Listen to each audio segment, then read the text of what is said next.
olá a todos, sejam todos muito bem-vindos a mais um episódio do podcast do Instituto Liderança e Liberdade. Meu nome é Vanderlei Borges, serei hoje o host desse episódio. Estou aqui com meu colega Juliano Geschlin. Juliano, pode fazer um comentário e hoje nós temos um assunto bem quente, né? Sim, hoje o tema é geopolítica, né? Essa reconfiguração que estamos tendo depois da eleição do Trump. Então a conversa vai ser boa com Lausimar Zimmermann. Exato. Nós temos hoje um grande historiador, já um parceiro nosso de longa data, o Lausimar Zimmermann, que é um historiador, conhece bem do assunto. Lausimar, seja muito bem-vindo ao nosso episódio e vamos começar com um assunto bem polêmico. Hoje nós estamos com a vitória do Trump recentemente. Houve um equilíbrio, uma nova configuração de equilíbrio de poder na geopolítica mundial. Como que você enxerga isso? Já diretamente ao assunto crítico. Tá ótimo. Primeiramente eu queria dizer que é um prazer muito grande estar aqui, ser parceiro do ILL é muito legal. Eu gosto muito sempre disso e dessa temática, e é um prazer a gente estudar o assunto e depois poder transmitir aquilo que a gente supostamente aprendeu, né? Então esse debate aqui é sempre agradável para nós todos, né? Bom, você foi direto ao assunto aí. Dizer que está ocorrendo uma nova configuração talvez seja essa a intenção do Trump, né? Então dizer que ele está conseguindo isso, acho que talvez ainda seja precoce, talvez. E também dizer que essa configuração é nova, talvez não seja também tão adequado. A ideia talvez seja voltar a uma configuração anterior, né? Porque assim, os Estados Unidos já foram quase que onipotentes e onipresentes, exagerando um pouquinho, no cenário geopolítico mundial, né? Então, estão perdendo espaço dia após dia, claramente, e o Trump, sem dúvida nenhuma, está buscando recuperar esse, como ele sempre diz muito claramente, né? Make America Great Again, né? Então, essa a ideia do Trump, é realmente reconfigurar. Legal. Eles, hoje, os Estados Unidos têm uma referência mundial já há um bom tempo, né? Mas como é que isso começou? Como é que eles começaram com esse poder todo? Bacana. Essa história assim? Porque hoje a gente tem historicamente, a gente vê eles como um poder, mas como começou isso? Assim, não vamos muito longe, né? Vamos começar na colonização, né? Os primeiros colonos vieram já para construir uma terra grande, né? Com um sonho grande. Não, mas os Estados Unidos passaram a ser potência mundial no final do século XIX, início do século XX. Tá? Então, ali os Estados Unidos já estavam competindo com a Europa, que era mandatária no mundo inteiro, né? Então, sua influência, principalmente na América Central, era gigantesca, né? E então, coexistiam, ali sim, uma multipolaridade estava totalmente caracterizada, né? A Europa, o Japão com um poder bastante significativo, os Estados Unidos, cada um com seu quinhão, dividindo, partilhando a África, partilhando a Ásia e assim por diante, né? E isso mudou principalmente com as duas primeiras guerras mundiais, né? A Primeira Guerra Mundial abalou bastante a Europa, embora ela continuou sendo poderosa, e fez crescer muito os Estados Unidos, né? Os Estados Unidos, ele sustentava a guerra e cobrou por isso, né? E não teve guerra no solo americano. E a Segunda Guerra Mundial foi nos mesmos moldes praticamente, né? Então, novamente, os Estados Unidos se beneficiaram e muito da guerra. Então, se ele já saiu como a maior potência mundial ao final da Primeira Guerra Mundial, ao final da Segunda Guerra Mundial, só para você ter uma ideia, 50% do PIB mundial, no final da década de 40, estava nos Estados Unidos. Nossa, do mundo inteiro. Do mundo, 50% de todo o PIB mundial era nos Estados Unidos.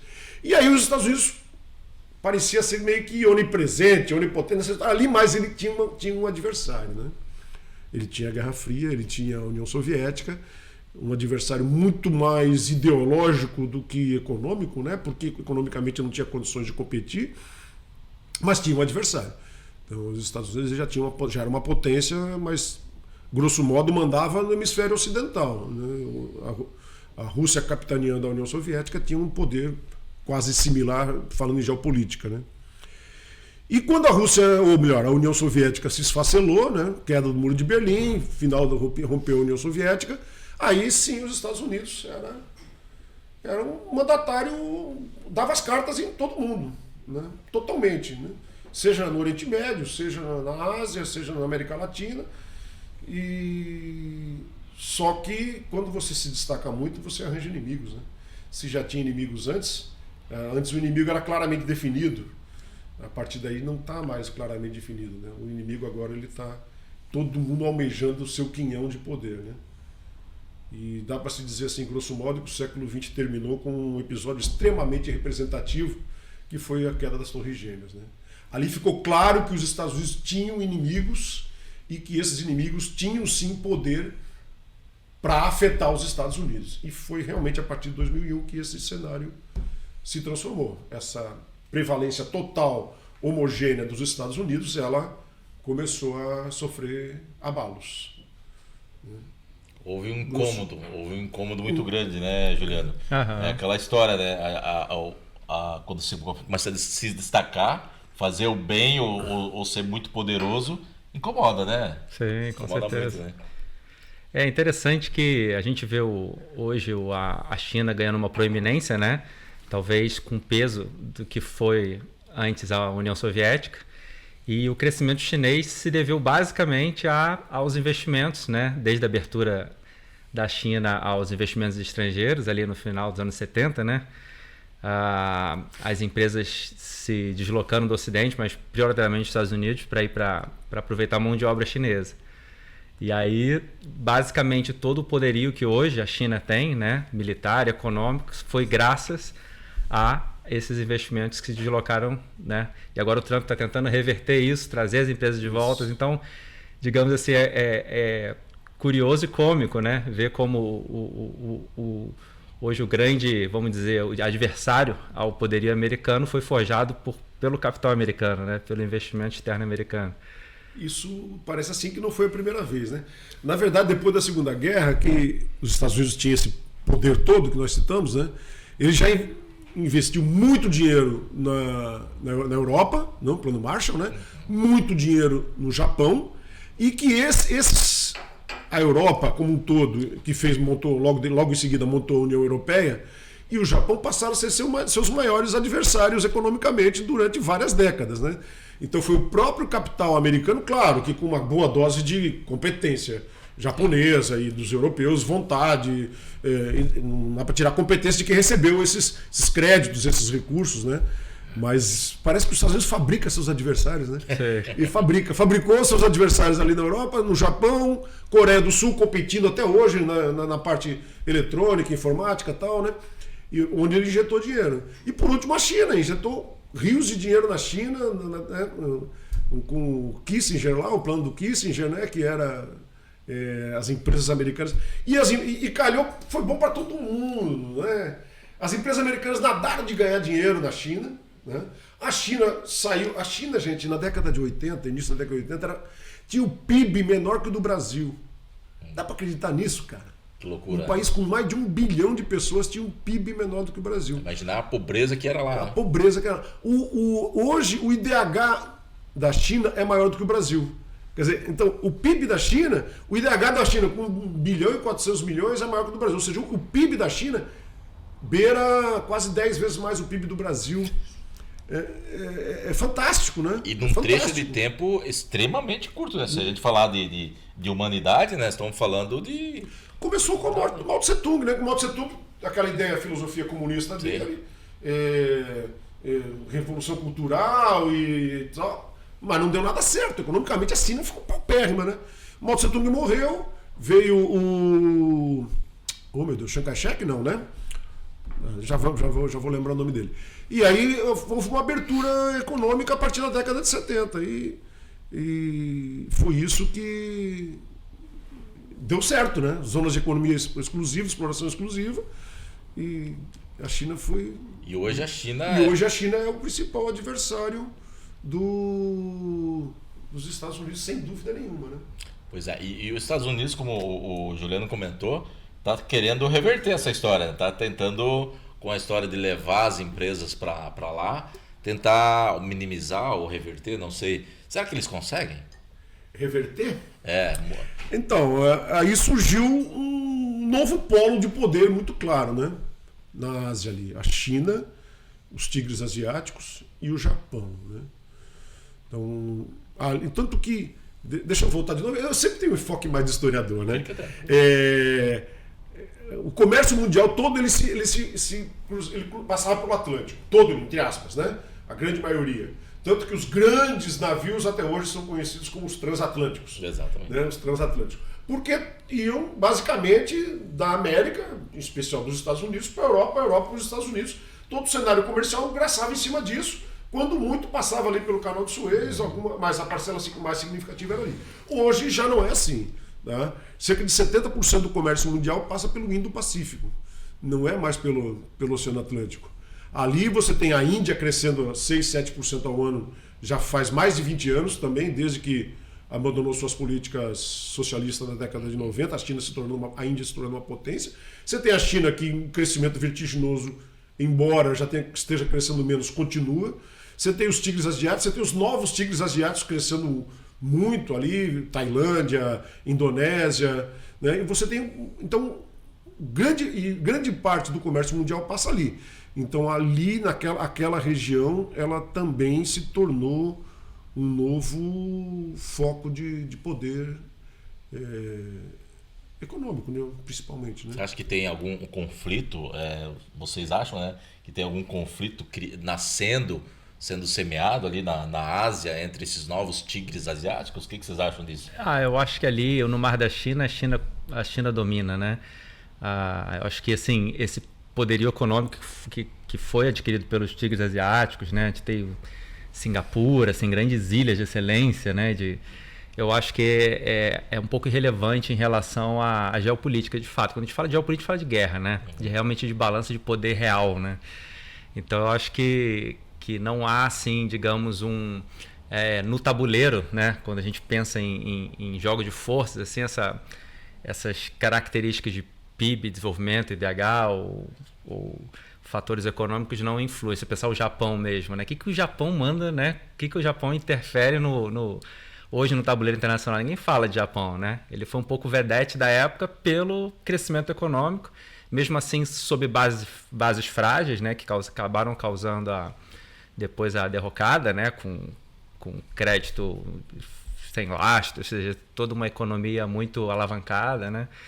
Mas voltando assim, eu acho que tudo que eu leio sobre a Ásia é Mar da China, né? Ou seja, é a China ali tentando retomar o domínio, né?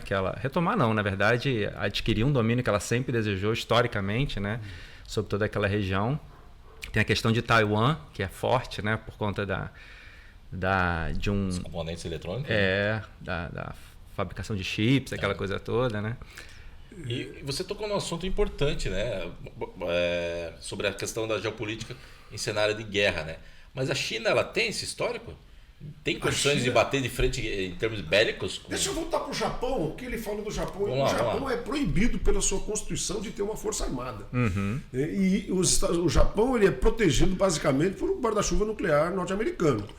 Então, essa falta de influência geopolítica japonesa decorre da falta de uma força armada decente mesmo, né? Uhum. E está se criando lá, está se investindo mais, mas oficialmente não pode ter uma força armada, só uma força de defesa, né? E com relação ao Mar da China, ali talvez seja um dos principais, talvez não, com certeza um dos principais focos de tensão, né? A China tem você deixou muito claramente, muito perfeito, que a China quer tomar conta daquilo ali mesmo. Mas principalmente Taiwan, até agora a China não se animou a enfrentar os Estados Unidos, que é o principal defensor de Taiwan. Pouquíssimos países reconhecem Taiwan como a ONU, de uma maneira geral, não reconhece Taiwan como uma nação soberana, né? Mas os Estados Unidos, com suas imposições militares, como você falou, né? Ainda não permitem essa reunião da China com Taiwan, né? E nessa brincadeira com a China, do jeito que ela veio crescendo, que é assustador, né? A gente fala brincadeira, uma figura de linguagem, né? Ela não usou uma estratégia diferente de bater nos Estados Unidos? Sem dúvida. Se você for considerar que existam 3 polos principais de poder, talvez descartando a Europa, que também mas seria Rússia, China e Estados Unidos, talvez os que dão mais as cartas, assim, né? você vê a Rússia com um poder totalmente militarizado. A economia da Rússia sempre foi em frangalhos. A Rússia mesmo nunca foi muito rica. E hoje o PIB da Rússia é menor que o do Brasil. Né? Mas tem a Força Armada, a segunda maior Força Armada do mundo. Então a filosofia russa é se impor militarmente. A filosofia americana é usar uma diplomacia ampla. Especialista em diplomacia não sou eu, mas a diplomacia americana ela pega tanto o soft power como o hard power. Né? Ela atua tanto na questão ideológica, né, com músicas, com filmes, com Hollywood, etc., se expandindo, que ainda são majoritários no mundo, eram supremos, agora ainda são majoritários, quanto a força do seu exército. Né? Então, quando precisa, ele usa a força do seu exército. No Trump, o hard power está muito mais claro que o soft power. Né? E a China já não. A China ela usa muito o que ela tem de mais forte atualmente, que é a sua economia. Então, a diplomacia chinesa, ou a forma de influenciar da China, é usando a sua economia. Ela tem um projeto que já está em construção, já está em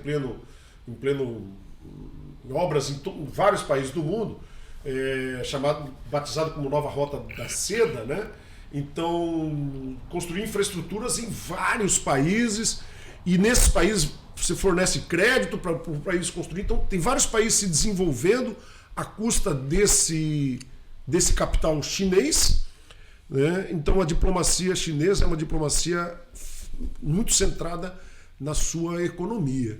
Né? Na sua economia. E você produz sócios. Né? Então, mais de 80% das decisões que são tomadas na ONU são favoráveis à China hoje. Tá? Menos de 20% são favoráveis ao que os Estados Unidos pleiteia, se você for comparar os interesses. Tá? Então, porque a China tem muitos parceiros, todos votam a favor da China, inclusive na América Latina, que era o quintal dos Estados Unidos. Né? Você vê o Brasil, por exemplo, está muito mais favorável hoje à China, BRICS, está no BRICS, né? A Rússia, do que os Estados Unidos.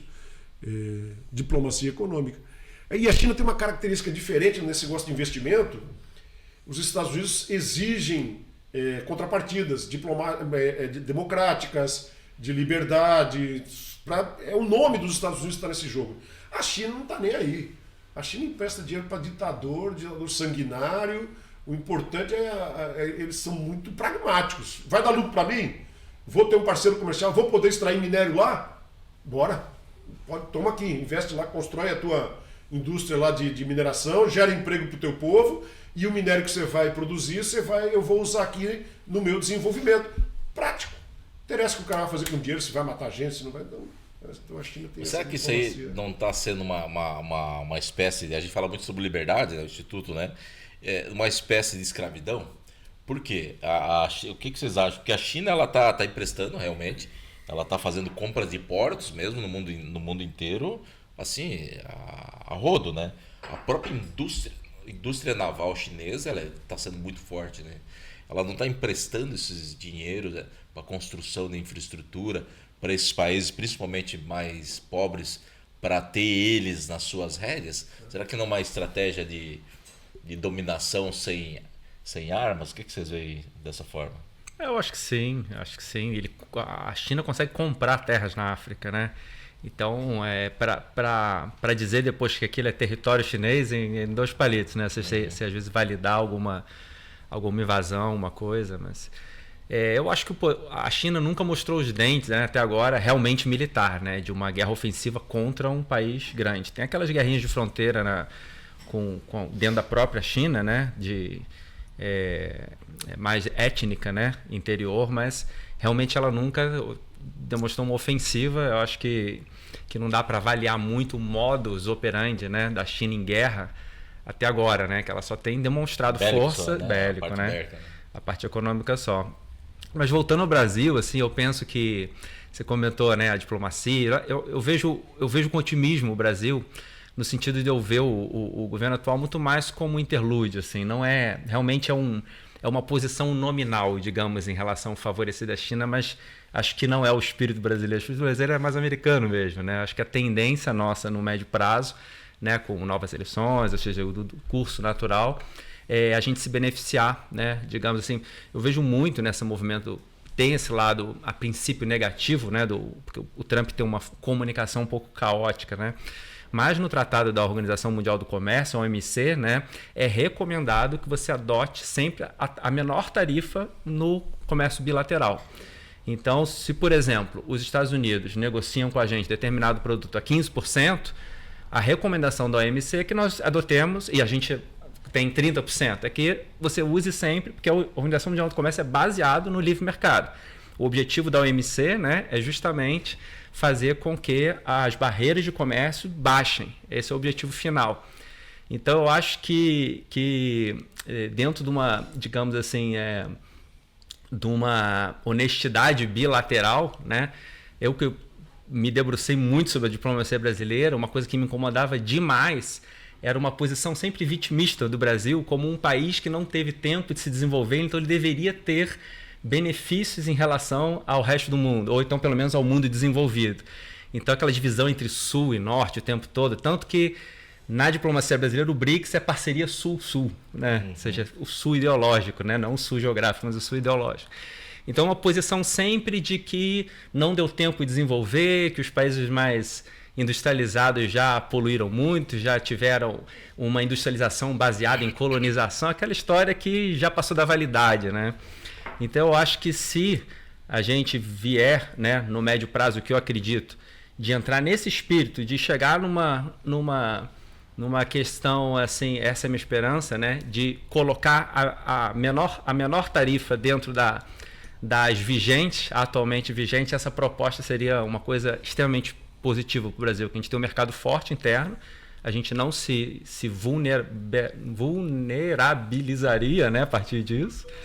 E aí a gente auferiria, né, todas as vantagens assim, desse equilíbrio importação e exportação. Né? Legal. O que você pensa disso? O que você pensa disso, Daniel? Até porque, para quem está nos vendo agora, nós estamos gravando bem no meio do olho do furacão do tarifaço, né? Então não foi planejado esse podcast em cima disso, mas eu acho que não podemos perder o frete e tocar nesse assunto, né? Eu acredito que o Trump encontrou uma oportunidade de ouro, né?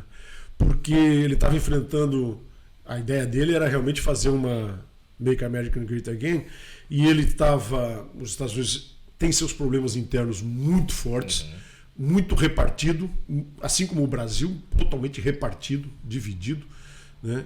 E ele tem vários problemas externos, e ele já deixou bem claro que se precisar ele vai usar as armas, como acabou de bombardear o Irã agora, não faz 15 dias, né?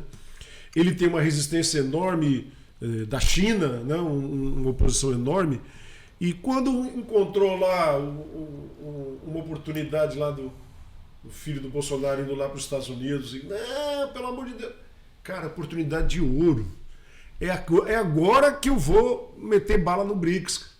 Porque o BRICS machuca os Estados Unidos, né? O BRICS incomoda os Estados Unidos. Só não incomoda mais porque não consegue ter umas atitudes ainda, pelo menos, práticas efetivas, né? Mas a ocorrência, a criação de um BRICS que planeja não usar mais o dólar como referência, que planeja uma cooperação sul-sul, né? Isso incomoda demais. E aí o cara encontrou uma oportunidade e disse, não, mas vocês vão ter que... Eu vou aplicar a tarifa de vocês aqui se vocês não soltarem o Bolsonaro e se vocês não prenderem... Cara, assim... Oportunidade de ouro para ele. Entendeu? Tu acha que o Trump vai estar preocupado se o Bolsonaro está preso ou não está preso? É a hora de ele pressionar. Ele é um negociador. Vou meter 50% de tarifa e se não aceitar vou meter 100% de tarifa. Porque não tem como, você tem que negociar. Não tem outra alternativa. Pô, a China foi lá renegociar.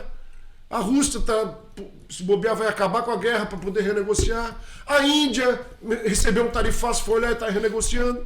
Por que o Brasil não vai renegociar? Não tem alternativa. Mas nós temos condições hoje de negociar? O Brasil, do jeito que nós estamos hoje, está tendo meios de... meios políticos de negociar isso? O que interessa nesse caso aqui, né, porque, deixa eu entrar na filosofia da coisa, existe possivelmente uma estrutura agora, vários geopolíticos afirmam isso, que existiria talvez uma nova Guerra Fria. Né? Essa Guerra Fria envolveria basicamente China, aliada à Rússia, contra Estados Unidos. E aí entraríamos novamente um regime bipolar. Mas essa nova Guerra Fria ela tem uma característica muito diferente da anterior. A anterior era muito mais de cunho ideológico, né? Comunismo contra capitalismo, e a atual é basicamente de cunho econômico. Né? Então, o que interessa agora, porque teve um fenômeno chamado globalização e os estados são interdependentes. Não tem mais como você fugir dessa interdependência total. Os Estados Unidos também perdem com tarifaço no Brasil. Claro que menos, porque a economia brasileira não interfere tanto, mas também perde. Não tem interesse nenhum em aplicar uma tarifa dessa, porque eles também vão pagar mais caro, também vão ter prejuízo. Mas o que é? Quando ele joga isso, né, ele bota o sarrafo lá em cima, né, e aí você vai negociar com ele, com a imposição é essa, o sarrafo lá em cima. O que você conseguir abaixar é lucro. Então, tem condições de negociar. Agora já está. Vão acabar negociando. Quer dizer, é difícil fazer uma previsão, né? Mas. Que arma o Brasil tem para negociar, né? É Davi contra Golias, né? Mas exatamente. A gente tem uma pedra para colocar na funda para tacar na testa do. A gente não tem o Davi, né? Pode até ter a pedra, mas o Davi não tem. Nem a pedra. Eu me preocupa muito essa aproximação com a China, né? Do ponto de vista ideológico, né? Nós estamos vivendo uma situação, a gente não está se aproximando da China com um viés econômico, como a China de fato é. Né? Ela tem lá seus pensamentos ideológicos, mas na prática mesmo a economia flui, claro, tudo sob o controle do governo. Né? E nós estamos se aproximando deles no atual governo no sentido um pouco distorcido da... A impressão que eu tenho é que eles são pragmáticos, juntaram a ideologia, ou entre aspas, porque aquilo é uma forma de poder. A China não é comunista nem aqui, nem na China. Não é nunca. Aquilo não tem nada a ver com comunismo. Né? Aliás, nenhum país do mundo é sequer próximo do que o comunismo marxista pregava. Ruiu, ilusório, não existe nenhum exemplo que seja próximo. Né? A China é comunista porque é um objeto de poder, é um partido que controla autoritariamente, ditatorialmente, e não impede seus adversários de seguir. Isso para a China acaba se tornando uma vantagem muito grande, porque ele não tem os problemas que a democracia tem. Vem um opositor, ele some. Na Rússia, né, caiu do telhado, caiu do 8º andar, teve um ataque cardíaco, assim, some. Né? No Brasil e nos Estados Unidos você tem uma democracia, você tem oposição. Você tem oposição dentro do teu próprio país, coisa que eles não têm. Então eles mandam, a população tem que obedecer, porque tem a cara lá filmada o tempo todo com as milhões de câmeras espalhadas, né? E se você é um mau cidadão, você já não tem o direito a uma série de benefícios sociais, então você tem que ser um bom cidadão. Então ela impõe suas diretrizes, isso nas mãos de uma pessoa competente, foi alavancando a China cada vez mais, né? Agora o Brasil, na minha opinião, ele confunde, porque isso não é comunismo, isso não é socialismo. Isso é capitalismo na veia, só que é aplicado de uma maneira adequada. E o Brasil, talvez, a minha concepção está vendo muito mais o lado ideológico do que o lado econômico. O Brasil odeia os Estados Unidos e ama a China. O que nós temos a ver com a China? Mas esse ódio, se a gente analisar bem, uma coisa, até o Juliano comentou, né, dos brasileiros, o Brasil está mais próximo dos Estados Unidos. Nós, como empresários, nós como empreendedores, a vida normal, como cidadãos normais, na maioria, somos realmente mais alinhados com o Brasil. Todo mundo quer ganhar dinheiro, todo mundo quer trabalhar, todo mundo quer criar seus produtos, todo mundo quer ter seu iPhone, seu carro bom, todo mundo quer prosperidade, né? E tá tudo certo, é isso mesmo, é isso que a gente acredita também. Mas, por outro lado, vem esse viés socialista, né?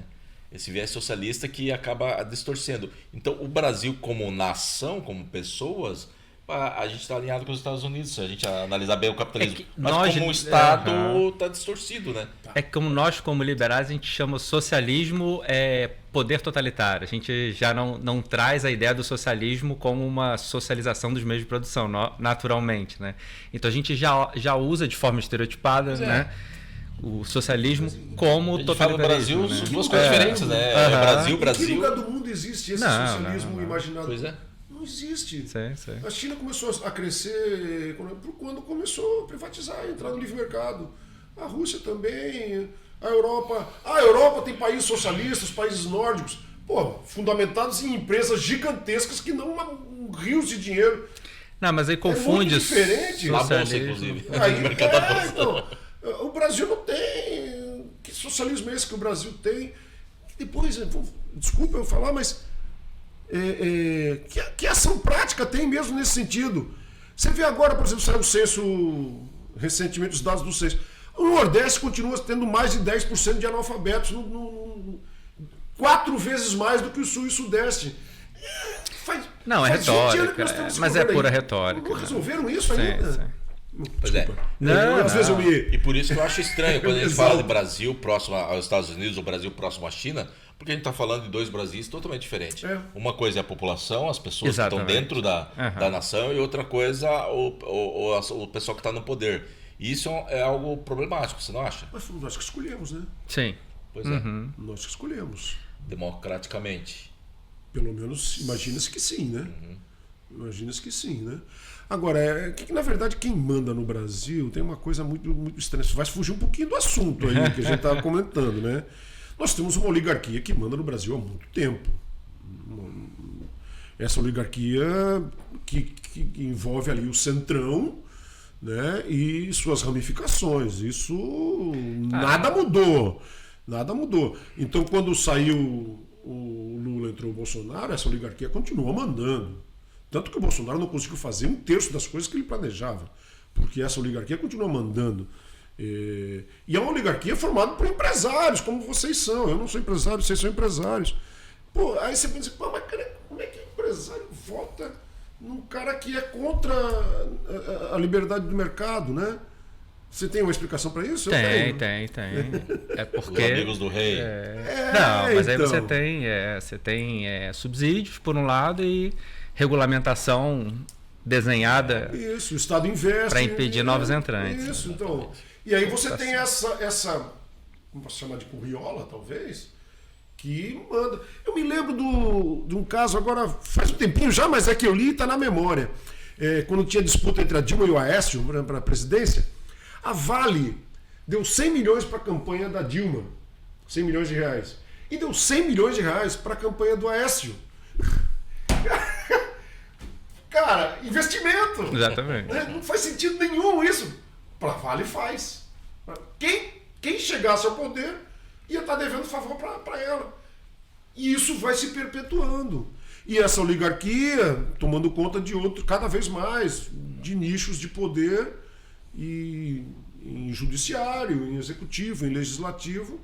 E você vai tentar trocar e não consegue. Como que essa oligarquia brasileira, como a gente está comentando, né, pode interferir, prejudicar, ou, enfim, como ela pode se relacionar com essa multipolaridade ou bipolaridade a nível de geopolítica global? Isso, na verdade, dá uma esperança. Desculpa, que eu estava na cabeça aqui, eu não consegui nem prestar atenção muito no que você falou. Dá uma esperança de que esse negócio do tarifaço seja revertido. Porque para essa oligarquia não há interesse nenhum em que se bata de frente com os Estados Unidos. Sim. Nenhum. Tá? Então, embora seja precoce para falar nisso, eu acredito que isso vai ser revertido provavelmente em curto prazo ainda. Tá? Porque, por mais que o nosso presidente fale ronca grosso, ele não vai ter como. Né? Porque a pressão nos bastidores é muito grande. Tanto que o vice-presidente hoje já falou em riquezas minerais, que podia negociar com os Estados Unidos. Tal. Os Estados Unidos está de olho nas riquezas minerais. Os Estados Unidos têm uma dependência muito grande de material para fazer chips, né? De material para informática. Terras raras, né? Terras raras. E o Brasil tem essas terras raras. Né? Então, eu não sei. A segunda maior fonte de... Eu sou capaz de arriscar que esse tarifaço já estava planejado antes. Eu vou dar o tarifaço e vou negociar as terras raras em condições mais favoráveis. Posso estar viajando, pode ser imaginação minha. Mas isso tem tudo para ser plausível. Não dá de duvidar, né? Na política e na geopolítica mundial, nada se dá de duvidar. Né? E o Trump é negociador, né? O Trump é negociador. E como essas oligarquias, como eu comentei antes, né? Do jeito que nós temos aqui no Brasil, isso pode se relacionar com essa geopolítica mundial, essa multipolaridade. Eles podem ajudar, atrapalhar, porque no final das contas a gente está olhando para trás, nós estamos há décadas parados no tempo em termos de desenvolvimento econômico comparado com outros países, inclusive a China, como o senhor comentou muito bem, que despontou em relação a... Eu tenho um dado com relação a isso aí. Na década de 1980, o Brasil tinha 4,1% de toda a produção industrial mundial. Tá? Logo depois do milagre brasileiro, de tudo que era produzido pelas indústrias do mundo, o Brasil produzia 4,1%. Tem ideia de quanto que o Brasil produz hoje? 1,2%. Tá? Ou seja, mais de 3 vezes menos. A indústria no Brasil está ruindo. Tá? E tem um detalhe, desse 1,2%, grande parcela se deve já ainda à agroindústria, que é o único ramo que realmente está crescendo. Ou seja, as indústrias no Brasil elas estão indo. Né? E quer pegar outros indicadores? IDH do Brasil está sempre caindo com relação à média mundial. O PIB do Brasil também, não sei que outros dados a gente pode colocar aqui. Índices de criminalidade, um dos piores do mundo. Não é um pouco estranho nós termos aí há décadas um governo socialista que teve o poder, nós estamos falando mais de 20 anos, um governo socialista e não ter desenvolvido socialmente as coisas? Qual é a sua opinião? É que não é só o governo, digamos, democrático, né? Todo o nosso período, desde 64, a política econômica é socialista, não é capitalista, né? Era um governo de direita, talvez nos construa. Eu tenho o nosso querido Rafael Lima, né? Ele sempre diz, né? Na época da Dilma, ele dizia: Dilma não discordaria muito com Médici em termos de política econômica. É verdade, assim, tenta... Centralizado no Estado. O conceito era o desenvolvimentismo de toda a ditadura militar, né? Então, assim, o que teria essencialmente diferente na política econômica, digamos, né? Petista, esquerdista, do governo militar? Não tem, né? Não, justamente isso. Muito... Nós décadas então não é... defendendo, né? Não, mas eu acho que defendendo a história do Brasil, é isso, né? Outro detalhe é que esse enfrentamento aos Estados Unidos não vem de agora, né? Agora nós estamos no clímax. Sim. Mas vem desde o início do século, os Estados Unidos que tentou fazer a LAU, que é a Associação Latino-Americana, a ALCA, né? Associação de Livre Comércio das Américas e tal. Sim. E o Brasil foi contra, liderou com o Mercosul e tal. Já era o governo do Lula, se não me engano, talvez fosse o Fernando Henrique. Acho que já era o primeiro governo do Lula. E fomos contra a ALCA, né? E aí passamos claramente a negociar cada vez menos com os Estados Unidos e cada vez mais com a China. Muito. Se você for pegar qualquer gráfico de economia, você vai ver que a China superou faz uns 10 anos como principal parceiro comercial e agora é muito, muito longe como principal parceiro comercial. E para nós, com quem valeria a pena negociar mais? Será que era com a China mesmo? Porque o que a China exporta pra gente? Cara, porque isso explica talvez por que a nossa indústria está indo à bancarrota. Você não tem como competir com os produtos chineses, cara. Você tem uma fábrica de brinquedo aqui, você não tem como competir. Você tem uma fábrica de qualquer coisa, né? Não, tem como competir reduzindo imposto interno, né? Aí teria que mudar toda a estrutura, né? Legal. Sei. Não, mas eu acho que todos os países subdesenvolvidos é um subdesenvolvimento programado. Eu não acredito em problemas externos. Né? Por exemplo, o Brasil podia ser uma autarquia, podia ser um país totalmente sem contato externo, que ele mesmo assim seria próspero, né? Porque você tem todos os biomas possíveis, você tem produtividade de proteína, de vegetais, espaço para indústria, minerais, você não precisaria nem do comércio externo. Se só o comércio interno fosse livre, né, e uma federação real que competisse pelas indústrias, né, internamente, mas eu acho que a programação é interna mesmo, né? Dentro da diplomacia a gente tem meio que um histórico, assim, a primeira tentativa ali depois da estabilização do Pedro II, né? Você tem depois da regência, né? Você tem a fundação do Partido Conservador Liberal, aí tem uma briguinha interna ali e eles se arrumam dentro de um tal de Ministério da Conciliação. A partir dali vai tudo em paz, né? E em 1844 é uma data marcante que existe um consenso de viés liberal de que as tarifas de importação deveriam ser colocadas a um nível abaixo de 10%, por exemplo, algo bem baixo, né? E aí, ao longo das décadas, tanto o Partido Conservador quanto o Liberal, não importa os que estavam no poder da época, iam sempre aumentando, no final do Império estava quase 60%.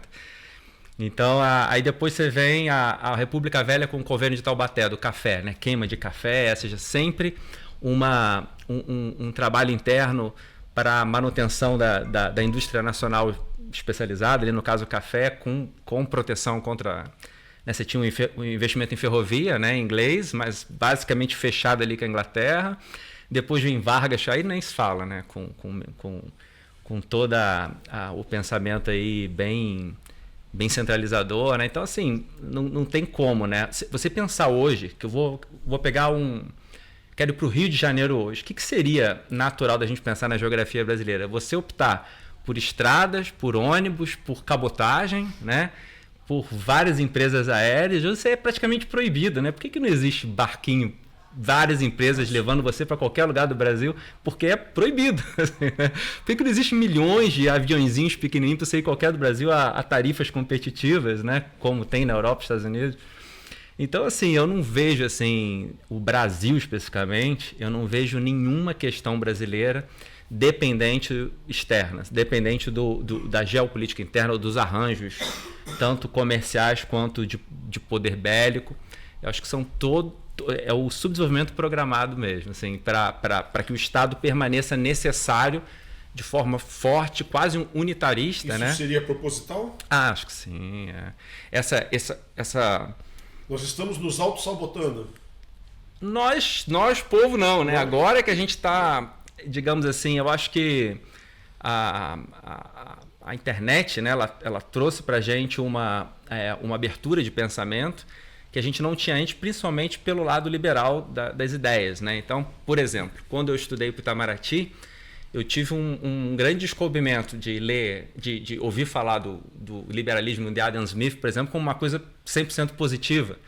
Né? Enquanto na escola a gente aprendia como a imagem de livre comércio era criança trabalhando na fábrica, né? Trabalho infantil em fábrica. Isso era o subproduto Mas esse não seria talvez o lado negativo desse viés de multipolaridade, de você direcionar a sociedade por um pensamento que você acaba querendo construir, principalmente no socialismo, por exemplo? Como é que o senhor vê isso? Mudar de foco um pouquinho. A educação sempre foi a principal arma dos governantes se perpetuarem, né? Claro. Independente do lado que você esteja. Por exemplo, eu, quando era criança, ainda era regime militar, cantava o hino nacional e a gente marcha soldado, desfilava no 7 de setembro, todo mundo desfilava, e Brasil ame ou deixe, né? E foi uma educação patriótica o tempo todo, né? Hoje já, quando você entrou um governo que pensa de uma forma diferente, uma educação questionadora, né, onde você está vendo todos os problemas da sociedade e você tem que agir, instigadora. Né? Assim, não estou querendo dizer quem está certo e quem está errado, né? Mas é um controle total, você direciona para aquilo que você quer. Quem controla a educação no Brasil é o Ministério da Educação, é um órgão governamental.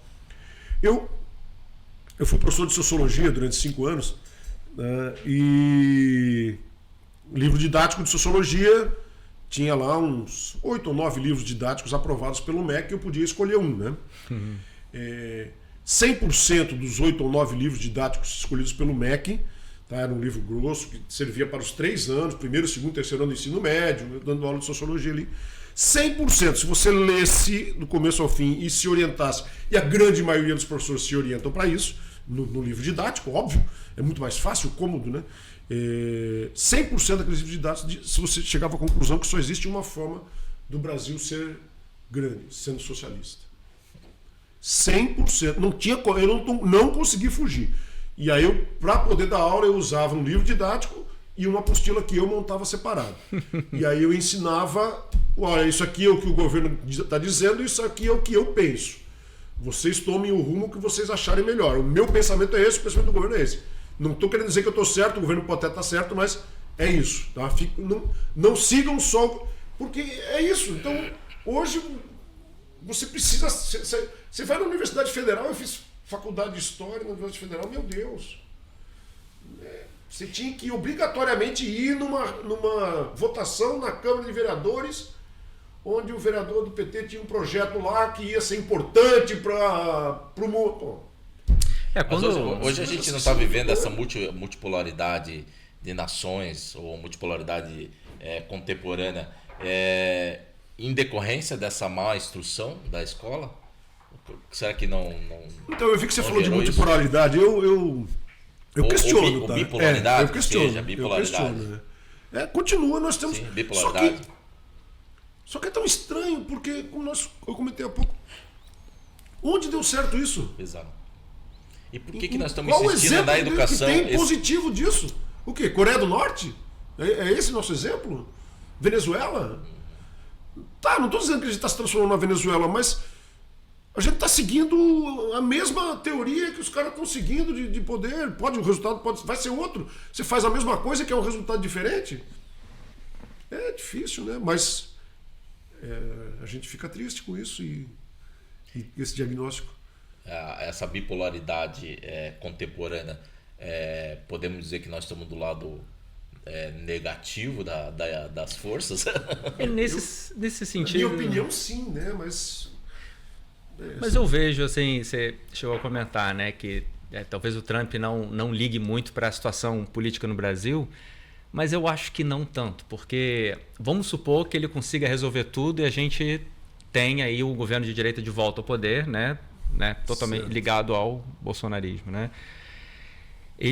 Provavelmente esse governo vai se alinhar, aquela aliança automática que se fala na diplomacia, né? Vai ser uma aliança praticamente automática com os Estados Unidos. Eu acho isso de grande valia, assim, para os rumos que o Trump está tomando, né? Tenho dúvidas. Você pensa, né? Não? Eu tenho dúvidas. Será? Tenho. Porque facilita muito. Interessa, né, para os Estados Unidos ter claro, longe disso ainda, né? Um rival tão perto. Mas não seria um rival, né? A gente não tem poder bélico, né? Como a China não seria um rival, acabou sendo. Você acha que os Estados Unidos podem... Tem interesse em ver o Brasil se desenvolver de verdade? Ou isso é mais uma bravata, não digo bravata, um argumento para ele conseguir os objetivos dele? Eu tenho dúvidas. Eu tenho dúvidas. Os Estados Unidos, a gente está vendo nesses movimentos geopolíticos mundiais, ele está focado em terras raras. Isso está muito claro. Foi a aproximação tentar minimizar o acordo com a Ucrânia, era por causa disso. A questão com a China é porque a China tem o domínio da tecnologia de processamento, que uma terras raras ela não é tão rara. Ela não é rara. Ela é complexo, o complexo de separação dos 17 elementos, que é trabalhoso, né? E hoje quem domina isso é a China.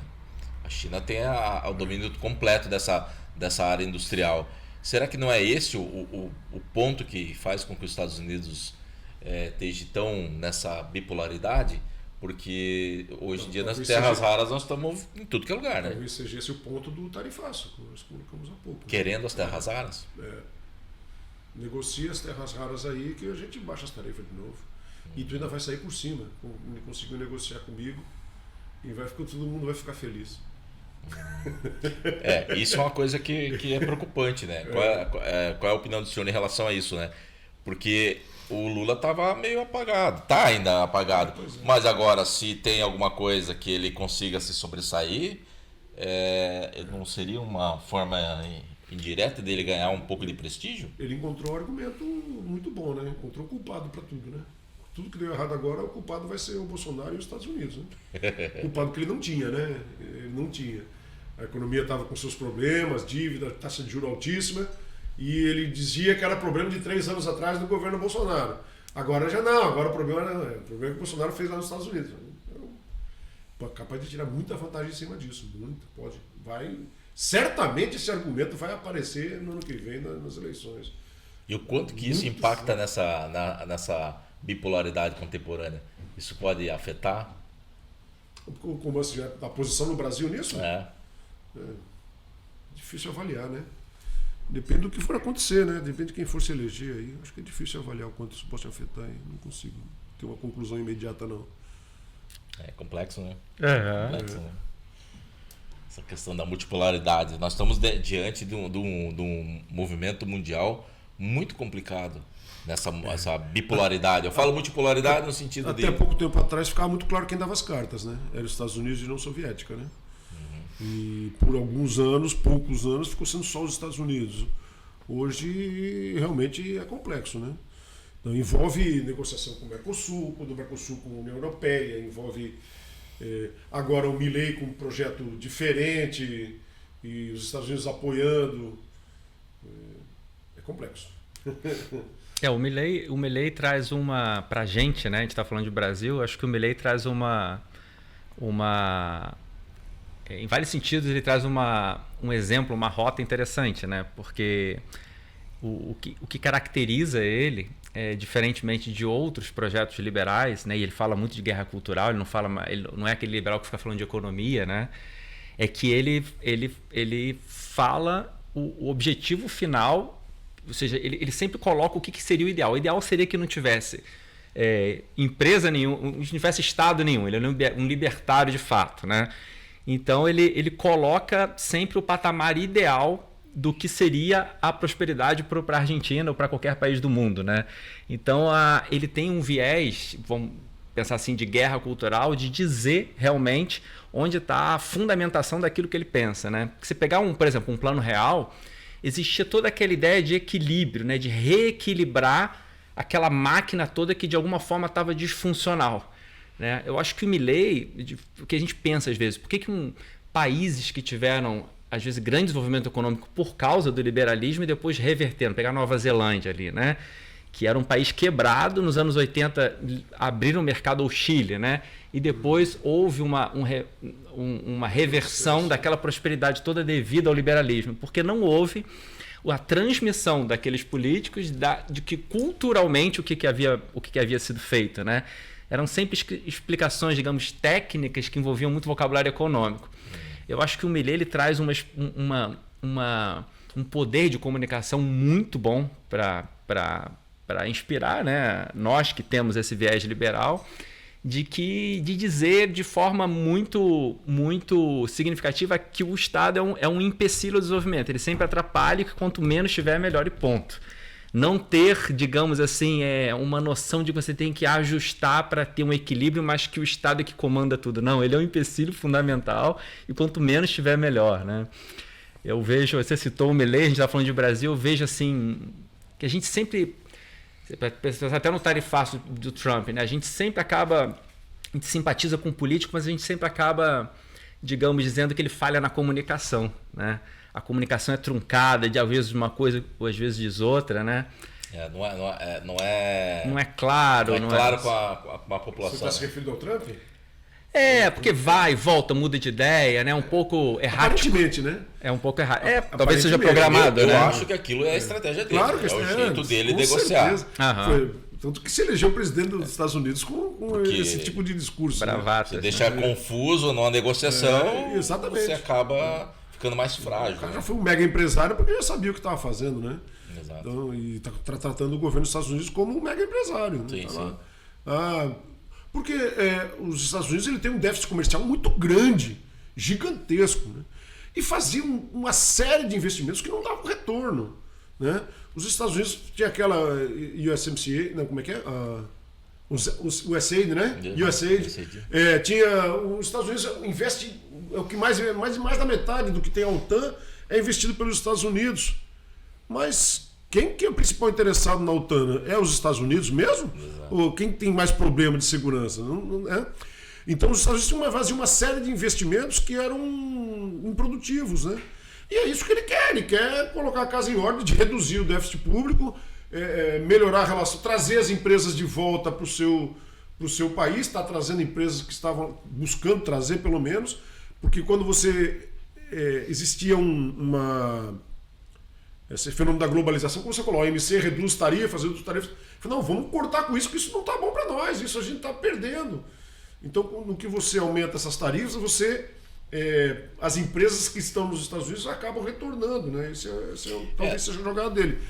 Não necessariamente. Mas a comunicação é truncada mesmo. Exatamente. Não necessariamente que as empresas elas têm que voltar para dentro dos Estados Unidos, né? Tem um movimento muito forte atualmente que é o nearshore e o friendshore.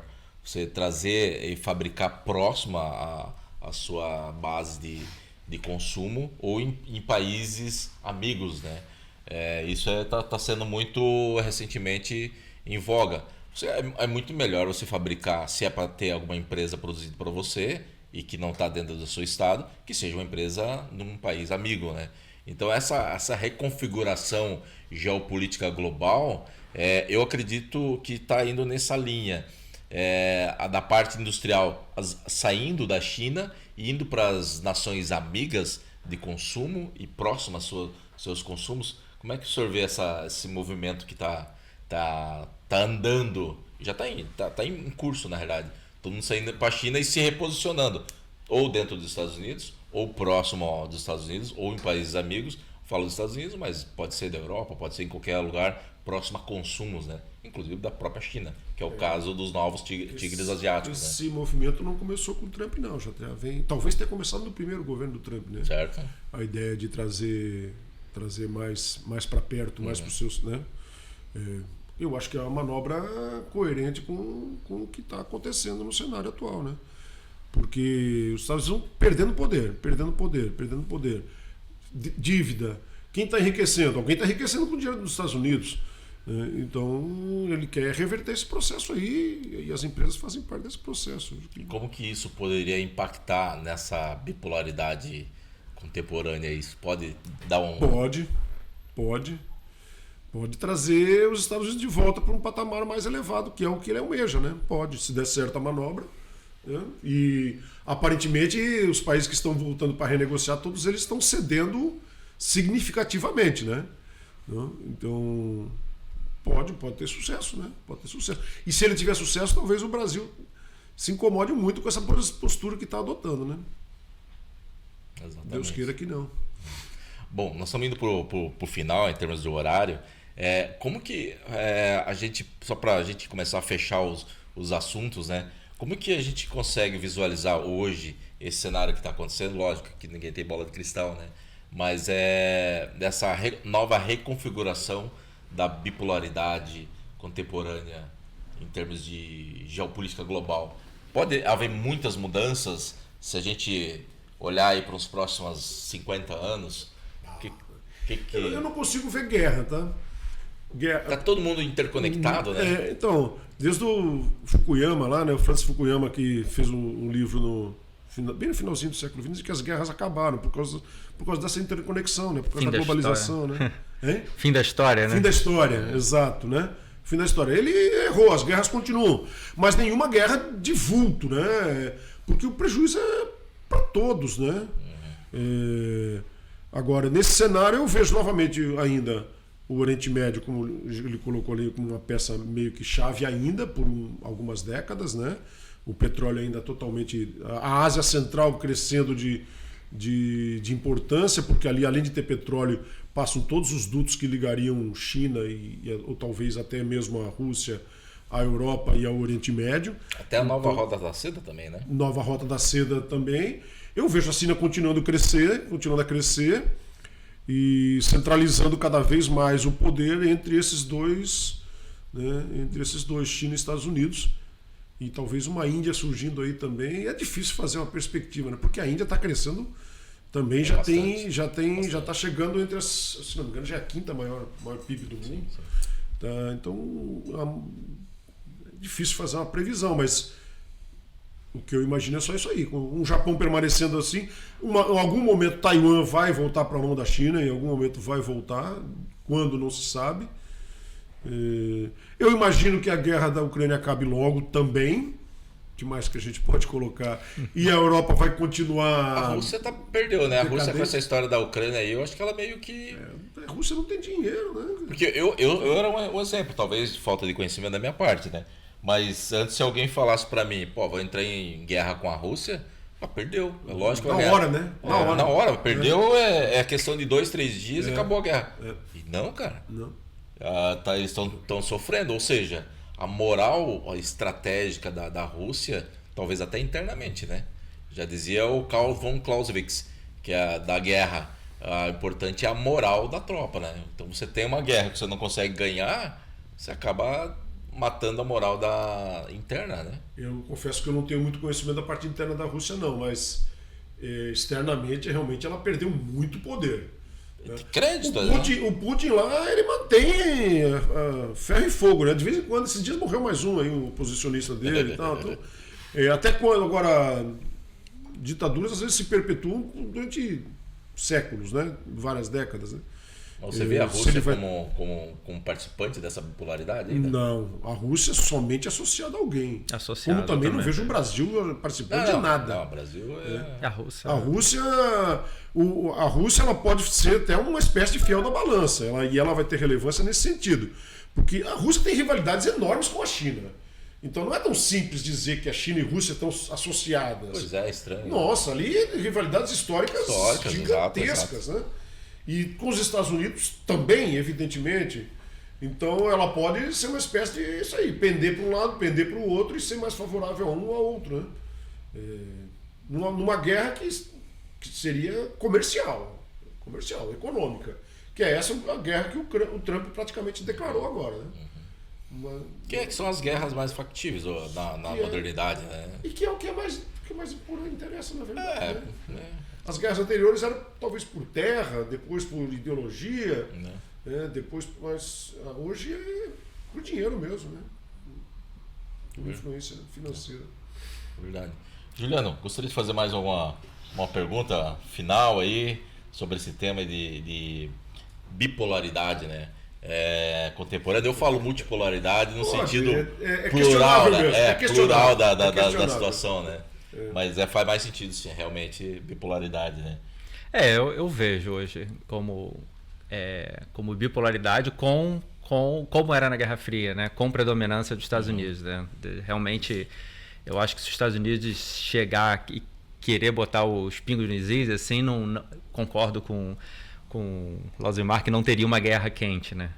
Ou seja, realmente, se não vamos ver, não aconteceria, porque... Né? Não é muito desproporcional, né? Todo o poder bélico, inteligência, capacidade também de compor aliados, né? Provavelmente haveria o que eu imagino de força, né? Seria um alinhamento China, Rússia e Irã, né? Mas o Irã acho que já não tem mais capacidade nuclear e não faria frente à OTAN inteira, né? Que provavelmente se uniria, né? Para ir junto com Israel. Então não tem como, assim, não tem... Eu vejo essa bipolaridade, né? E eu queria ver a opinião de vocês mais crítica, porque nós temos vários focos perigosos, né?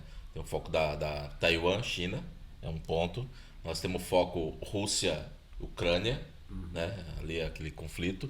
Temos o conflito ali no Oriente Médio, né? Israel, Irã, aquele que é historicamente, né?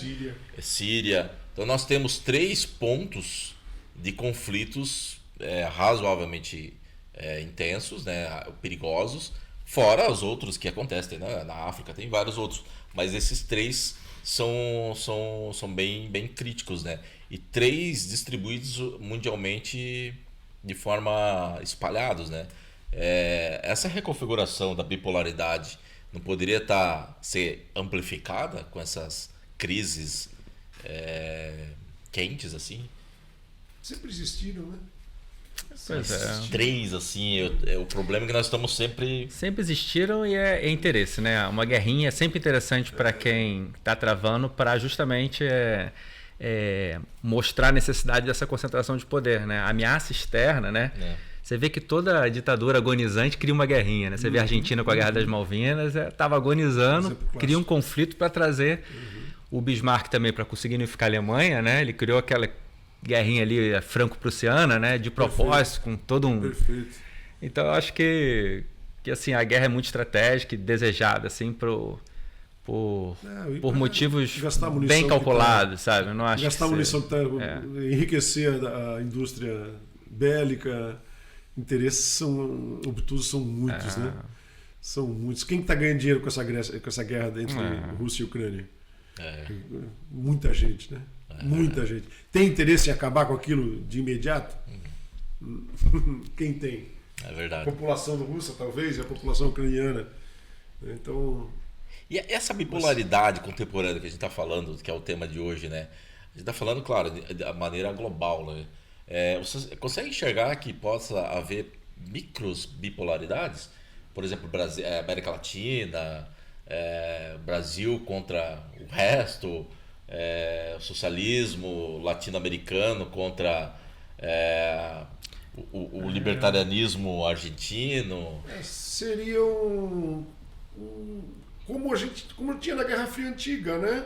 Você tinha aquelas guerras proxies ali, né? Você tinha a representação dos Estados Unidos e a representação da União Soviética dentro dos países que aparentemente não tinham nada a ver com aquilo.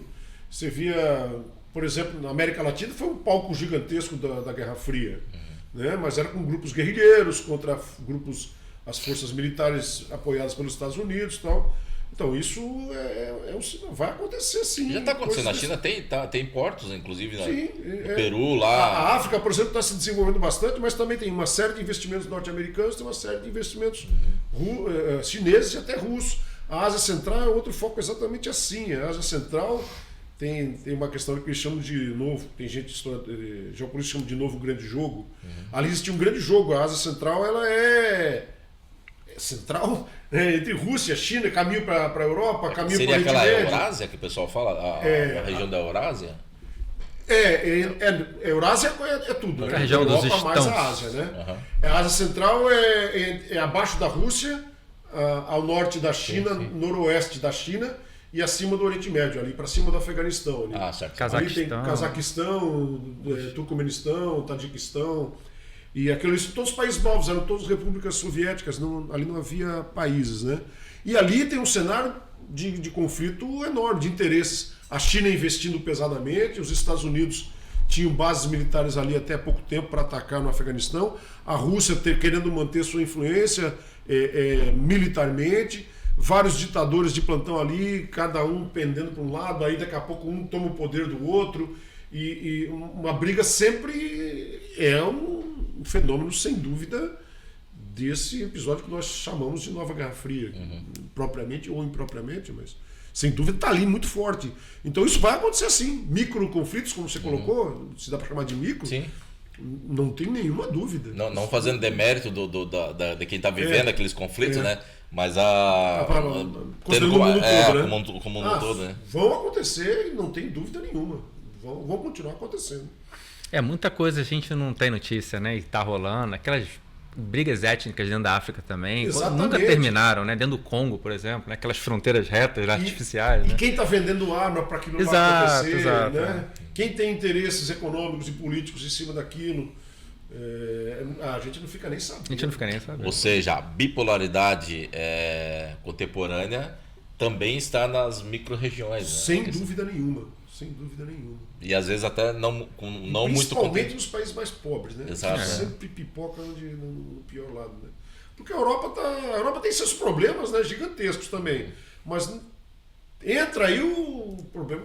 Mas aí já é outro caminho, né? Não se falando em China, entra o problema das migrações ali muçulmanas e tal, mas aí é outra conversa, aí tem que ser um outro podcast sobre isso. Que é importante, eu até entendi já o contexto. Eu acho que é um tema extremamente importante a gente fazer um podcast em relação a esse contexto aí da expansão muçulmana, a estratégia enfim, é bem bacana. É um outro polo de poder exatamente. Muito forte, né? E que é difícil você fazer até, se mistura, né? com essa questão de China, Rússia e Estados Unidos, e aí onde é que você insere esses muçulmanos no meio do caminho? Os muçulmanos tomaram a Síria ali do Bashar al-Assad, aí entrou um grupo radical, a Rússia perdeu. Pô, mas o que tem a ver com isso, né? Tem tudo a ver, né? Então, é muito complexo. Eu teria que fazer uma outra abordagem, um outro podcast. Só para deixar claro, a quem está nos ouvindo, a gente não está fazendo um comentário do cunho religioso, né? Do muçulmano específico, e sim do muçulmano como religião, certo. Do aspecto político e geopolítico, né? Esse é o contexto que a gente está abordando aí, para a gente não contextualizar. Né? A gente respeita, a gente respeita todas as religiões. São grupos radicais, né? Exatamente. Grupos radicais que comprometem. Exatamente. Né?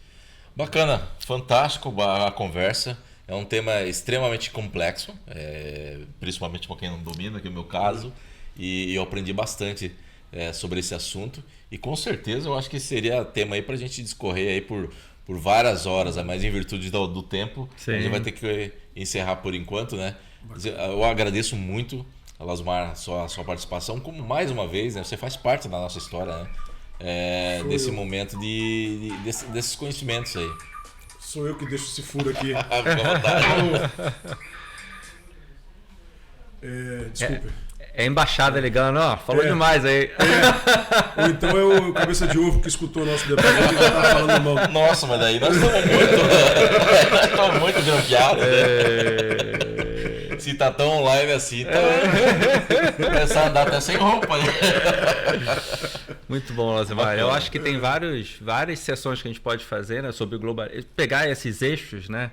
Globalismo, por exemplo, essa questão da Europa, da relação com o Oriente Médio, né? Desde a descolonização. Foi bacana. Vamos manter essa conversa com outros temas. E agradecemos fazer parte da nossa história, né? Ter participado do nosso tempo. Eu agradeço a oportunidade. Para mim é sempre um prazer, estarei sempre disponível. Bacana. Se me chamaram pela segunda vez é porque gostaram da primeira. Então eu agradeço de novo. É bem legal. E como é que o pessoal te encontra nas redes sociais? Pode falar pro pessoal como é que é. Demais, eu não tenho Instagram, eu tenho um Facebook que faz 5 anos que eu não deposito nada. De vez em quando eu vejo lá que tem uma mensagem para mim de aniversário, que foi em março. Eu sou muito. Mas você tem um curso, esse curso tem um lugar pra gente? Eu tenho um curso onde chama-se Projeto Praia Vermelha. Ah, que legal. Praia Vermelha porque é onde os oficiais do Exército fazem a escola de mais alto nível do Exército, fica na Praia Vermelha. O ITA, né? Escola de Comando e Estado-Maior do Exército. Né? É para capitães e majores do Exército. No Rio, né? É na frente do IME. Na frente do IME, ITA, São Paulo. Exatamente. E aí o meu curso, eles fazem um concurso que é na área de geopolítica, são uma prova que eles fazem que é bastante concorrido, para você almejar chegar a general ou ter cargos de comandante de quartéis, precisa ter esse curso e é um concurso. E eu faço um curso de preparação para esse concurso. Que legal. Então o site é www. Como é que o pessoal pode encontrar esse curso? Onde YouTube. Não, Projeto Praia Vermelha no YouTube. Projeto Praia Vermelha no YouTube. Projeto Praia Vermelha no YouTube tem lá uns 90 vídeos meus lá sobre diversos assuntos, a sua grande maioria relacionados à geopolítica. Aí, digamos, é uma matéria que cai na prova, né? É uma matéria que cai na prova. Legal. Então, mas é uma matéria muito interessante, então tem muita gente que acaba me seguindo ali que nem é aluno, que né? Legal. Porque a matéria que cai na prova é justamente isso, você tem que entender a geopolítica mundial.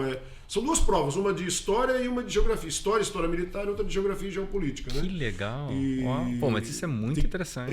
E aí tem que para passar nesse concurso, tem normalmente uns 10 candidatos por vaga, mais ou menos. Vamos botar no link da descrição. Sim, vai ficar no link. Com certeza vai ficar no link ali. Projeto Praia Vermelha. Acho que o único jeito de me encontrar é no Projeto Praia Vermelha, porque as redes sociais eu não tenho colocado. Não, tranquilo. Que legal, que legal. E para você que está nos assistindo, fica aí o convite para também nos seguir nas nossas redes sociais, seja no Instagram, seja no LinkedIn, ou seja no YouTube, onde estará esse podcast, e tem outros podcasts, que esse ano nós estamos fazendo vários podcasts. Sigam nas nossas redes sociais, dão um joinha, compartilhem, enfim. O nosso objetivo é desenvolver grandes líderes melhores e promover esse desenvolvimento dos futuros grandes líderes da nossa região. E a gente só vai conseguir fazer isso tocando na mente e na alma das pessoas que realmente querem fazer diferença na sua sociedade, nas suas organizações. Então, pensando nisso, a gente está fazendo esse conteúdo dos podcasts para a gente conseguir levar para a sociedade temas que são relevantes para todos os líderes que precisam tomar decisões e são os grandes responsáveis das mudanças na sociedade. Então, sigam nas nossas redes sociais e lembrem-se, sempre em setembro e abril nós fizemos um evento aberto e também nesses eventos abertos nós fizemos o processo seletivo. Então, se você quer ser um líder melhor, se você quer ser um grande líder da nossa região, ou se você já é um líder e quer se tornar um líder melhor, venha fazer parte conosco, venha fazer parte dessa jornada de desenvolvimento. Não é uma escola, não é um grupinho de estudos, é um grupo de pessoas que realmente querem fazer a diferença na sociedade e querem se transformar e contribuir para a sociedade e dos futuros grandes líderes da nossa região. Então, fica aqui o convite, fiquem antenados em setembro e abril. é o nosso processo seletivo e assim também os nossos eventos abertos, tá bom? Muito obrigado, Juliano, pela participação, pela essa parceria de co-host. E novamente, Losimar, muito obrigado por essa participação, por esses conteúdos aí. E nós vamos chamar várias outras vezes, se você me permitir, porque esse é um tema muito bacana e a gente acaba desconsiderando no nosso dia a dia e impacta de forma diária na nossa vida, né? Bom demais. Muito obrigado, hein? Valeu. Até mais. Tchau, tchau.